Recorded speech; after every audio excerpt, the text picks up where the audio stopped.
दिल्ली के युवा सम्राट पृथ्वीराज चौहान, उनकी वीरता का डंका तो दुनिया भर में है। उनकी प्रेम कथा सुनी है। राजकुमारी का चित्र देखकर हो गई थी मोहब्बत, दिल भी दे दिया था, रातों की नींद भी उड़ गई थी। क्या राजकुमारी ने दिल दिया? विवाह हुआ था। पृथ्वीराज चौहान जी ऐसे योद्धा जिनकी वीरता का डंका पूरी दुनिया में बजा। ऐसा कोई शख्स नहीं जिन्होंने इनकी वीरता के गुणगान ना गाए हों। बचपन से ही इनके बारे में सुनते आ रहे हैं, पढ़ते हुए आ रहे हैं, लेकिन हम में से बहुत कम लोग हैं जिन्होंने इनकी प्रेम कथा को सुना है और जाना है। इस वीडियो में हम बात करेंगे पृथ्वीराज चौहान जी की प्रेम कथा की और उनके प्रेमी की। आइए वीडियो शुरू करते हैं।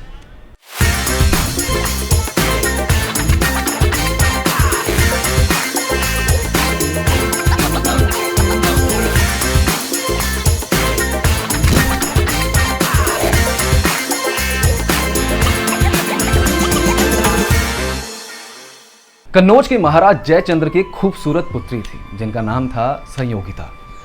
क्या आप जानते हैं, कन्नौज के महाराज दिल्ली के युवा सम्राट पृथ्वीराज चौहान जी की वीरता और उनकी यश वृद्धि से ईर्ष्या करते थे, यानी कि जलन भावना करते थे। एक दिन कन्नौज में चित्रकार पन्ना राय आए और उनके पास पूरी दुनिया के महारथियों के चित्र थे।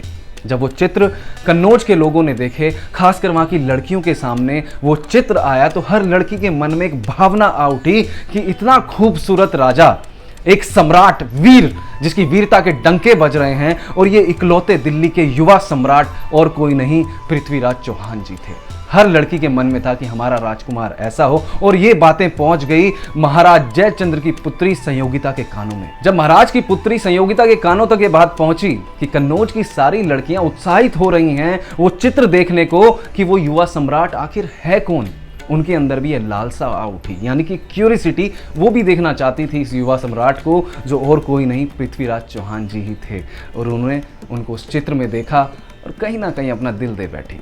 संयोगिता जी ने अपना दिल तो दे दिया पृथ्वीराज चौहान जी को, लेकिन कहते हैं ना, प्रेम करने वाले इतनी आसानी से नहीं मिलते। क्योंकि कन्नौज के महाराज जयचंद्र पृथ्वीराज चौहान से ईर्ष्या तो करते ही थे, लेकिन इनकी आपस में कट्टर दुश्मनी थी। वो सिर्फ महाराज की तरफ से ही थी, क्योंकि पृथ्वीराज चौहान जी को किसी बात का कोई फर्क ही नहीं पड़ता था। एक दिन जब चित्रकार दिल्ली पहुंचे, तब उन्होंने सम्राट पृथ्वीराज को संयोगिता महारानी का चित्र बनाकर दिखाया, और जब वो चित्र महाराज के सामने आया तो पृथ्वीराज चौहान देखते ही अपना दिल दे बैठे रानी संयोगिता को। लेकिन दिल देना तो आसान बात है, लेकिन प्रेमियों का मिलना ये आसान बात नहीं है। जैसा कि हमने आपको बताया, महाराज जयचंद्र ईर्ष्या रखते थे और अपनी दुश्मनी रखते थे पृथ्वीराज से। जहां दूसरी तरफ उन्होंने कन्नौज में बहुत बड़ा स्वयंवर का ऐलान किया अपनी पुत्री संयोगिता के लिए। जगह जगह से एक महारथी महाराजा उस स्वयंवर के लिए आमंत्रित किए गए, लेकिन सम्राट पृथ्वीराज चौहान जी को आमंत्रण ही नहीं दिया। स्वयंवर का दिन आया, महाराज जयचंद्र ने कोई कसर नहीं छोड़ी पृथ्वीराज चौहान को अपमानित करने की। अपमान करने के उद्देश्य से उन्होंने अपने द्वारपाल की जगह पर एक मूर्ति बनवाई जो हूबहू पृथ्वीराज चौहान के जैसी दिखती थी, और उसे खड़ा कर दिया अपने द्वारपाल की जगह पर। जब राजकुमारी संयोगिता ने देखा कि उनका मनपसंद वर तो वहां पर है ही नहीं, उनका राजकुमार कहीं नहीं दिख रहा है, उनकी नजर पड़ी प्रवेश द्वार पर, जहां पर उनके पिताजी ने महाराज पृथ्वीराज चौहान जी की एक मूर्ति बनाई थी। फिर होना क्या था, संयोगिता राजकुमारी के कदम प्रवेश द्वार की तरफ बढ़े। उन्होंने वहां जाकर जैसे ही हाथ उठाया माला पहनाने के लिए, वहां पर मूर्ति की जगह आ खड़े हुए हमारे पृथ्वीराज चौहान जी, और उन्होंने इस तरह उनको माला पहनाई और वे स्वयंवर एक तरह से संपूर्ण हुआ।